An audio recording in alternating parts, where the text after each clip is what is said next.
영화가 사람을 만든다. 안녕하세요. 필름 메이크 어스입니다. 오늘은 영화진흥위원회의 2024년 독립예술영화 단편 부문 제작 지원 사업에 대해서 알아보도록 하겠습니다. 이미 신청 접수가 시작되어서 작품 준비하고 계시는 분들은 관심이 많으실 텐데요. 올해 변경된 부분이 많아서 공고를 이해하고 신청 접수에 도움이 되실 수 있도록 이번 영상을 제작하게 되었습니다.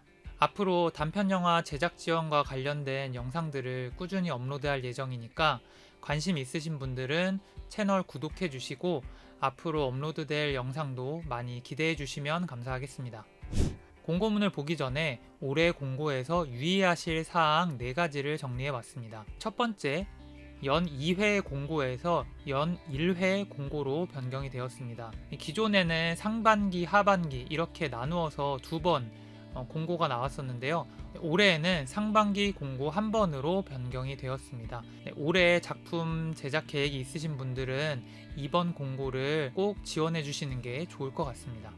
두 번째, 단편 분량 기준이 기존 60분 미만에서 40분 미만으로 변경되었습니다. 최종 RT를 40분 미만으로 하셔야 이번 공고에 지원하실 수 있습니다.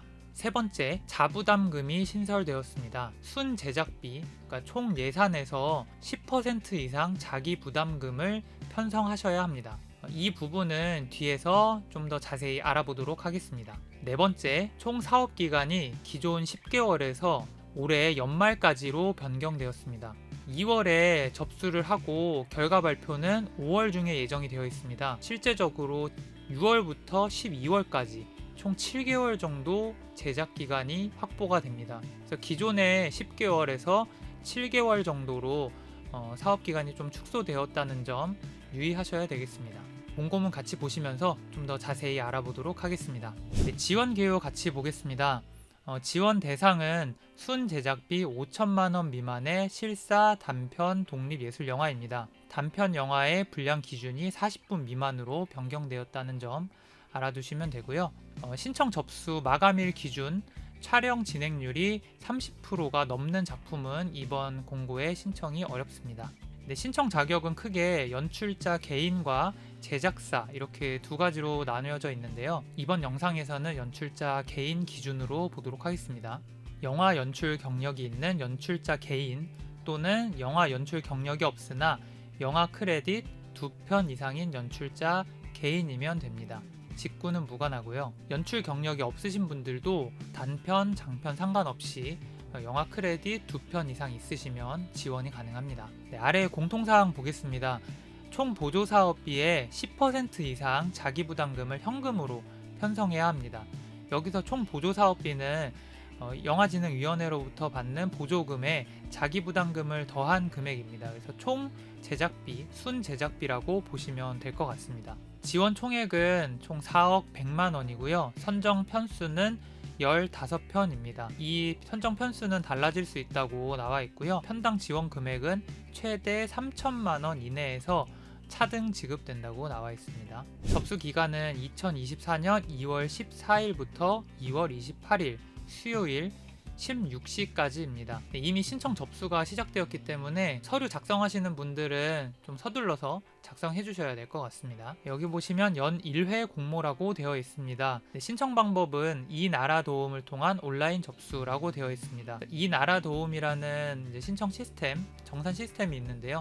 이쪽을 통해서 신청을 해주셔야 됩니다. 접수 마감일에는 16시에 자동으로 종료가 되기 때문에 조금 더 넉넉히 신청 접수를 완료하시는 게 좋을 것 같습니다. 제출 서류는 다음과 같고 영화진흥위원회 홈페이지에서 다운로드 받으실 수 있습니다. 다음으로는 지원금을 실제로 어디에 집행할 수 있는지 알아보도록 하겠습니다. 이번에는 사전 제작 부분에는 집행이 어렵고 제작, 후반 제작 부분에만 예산을 집행할 수 있습니다. 제작 부분 보면 스태프 인건비, 미술, 소품, 의상, 분장, 스틸, 로케이션, 촬영 관련 비용, 그리고 각종 기자재 임차료 등 프로덕션 관련 비용 일체라고 되어 있습니다. 후반 제작 관련해서는 편집, DI, 음향, 자막 이러한 부분에 대해서 예산을 집행할 수 있다는 거고요. 위원회 지원 사업 기간 내에 발생된 비용만 인정되기 때문에 약정 체결 전의 금액은 소급 적용이 불가능하게 되어 있습니다. 네, 아래에 인건비성 예산 집행에 대해서 나와 있는데요. 총 보조사업비의 20% 이상 70% 이하 범위에서 집행이 가능합니다. 스탬프 인건비 집행 시에는 2024년 최저임금을 준수해야 합니다. 지원 사업에 참여하는 주요 인력에 대한 참여율을 기재해야 하는데요. 동일 기간 내에 참여율 100% 초과 불가라고 되어 있습니다.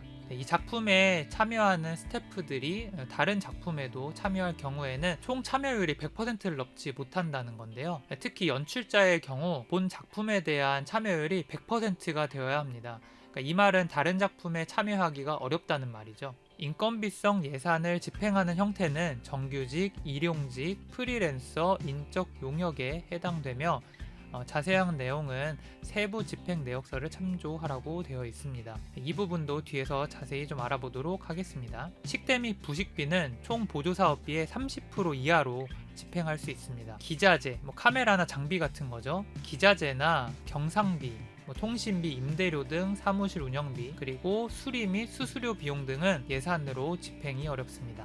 네, 다음으로는 사업에 참여하실 수 있는 분들의 자격 요건에 대해서 알아보도록 하겠습니다. 연출자 경력 증빙 관련 사항이 나와 있습니다. 영화 연출 경력이 있는 경우에는 영화관 입장권 통합 점선망에 들어가셔서 영화 표준 식별 코드를 신청서에 기재하시고 크레딧 정보를 캡처해서 두 가지 다 제출해 주시면 됩니다. 유의하실 사항은 등록 접수를 해서 승인까지 최대 3일 정도 걸리기 때문에 포트폴리오가 등록되지 않은 분들은 접수 전에 등록을 해주셔야 될 것 같습니다. 영화 연출 경력이 없는 경우에는 작품 크레딧 정보를 캡처해서 증빙해 주시면 됩니다. 이때 직구는 무관합니다. 보조사업에 신청하시는 분은 이번 영화진흥위원회의 제작 사업에 각 한 편의 작품만 신청이 가능하고 2개 이상 작품이 동시에 선정될 경우에는 한 작품만 수행이 가능합니다.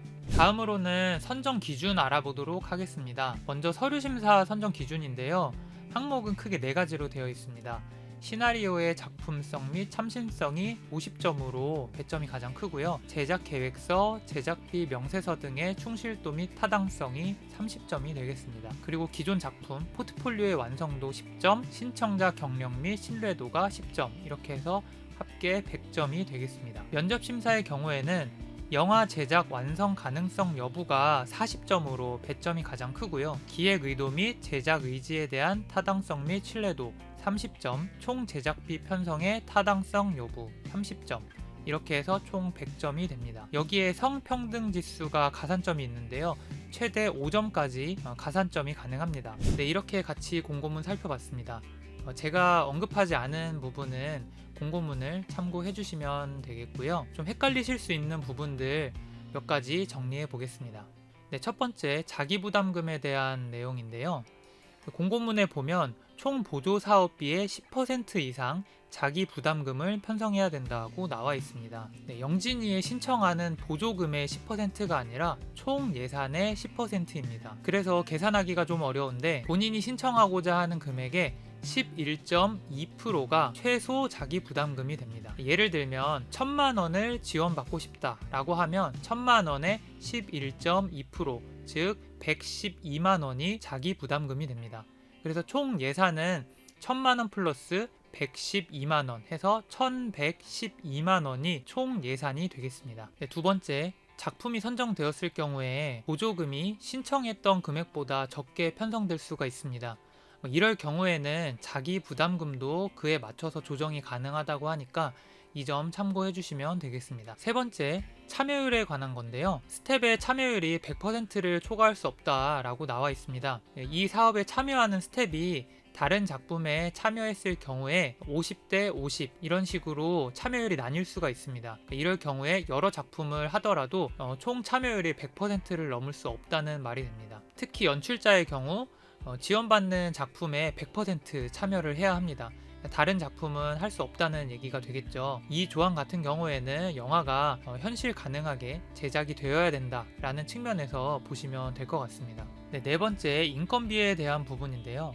연출자 개인이 신청을 했을 경우에는 스탭들 인건비 어디에 편성해야 하나 헷갈리실 수 있을 것 같습니다. 예산 계획서를 보시면 상단에 인건비가 있고 하단에 운영비 안에 일반 용역비가 편성이 되어 있습니다. 인건비의 경우 참고사항을 보시면 제작사에 고용된 정규직에 대한 보수나 제작사에 고용된 단기 계약직에 대한 보수를 인건비라고 정하고 있습니다. 그렇기 때문에 연출자 개인이 지원하실 경우에는 스태프들 인건비 같은 경우에는 하단에 일반 용역비에 책정을 하시면 되겠습니다. 이 일반 용역비에 책정하실 때에도 최저임금 기준은 꼭 지켜서 책정을 해주셔야 합니다. 예산 계획서에 기재하는 금액은 세금을 포함한 금액으로 기재해 주시면 되겠습니다.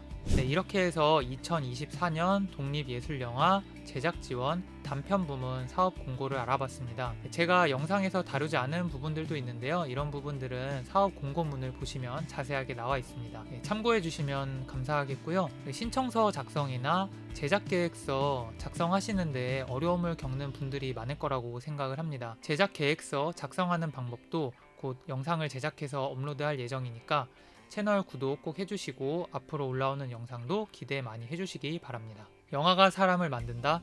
필름 메이크 어스였습니다. 감사합니다.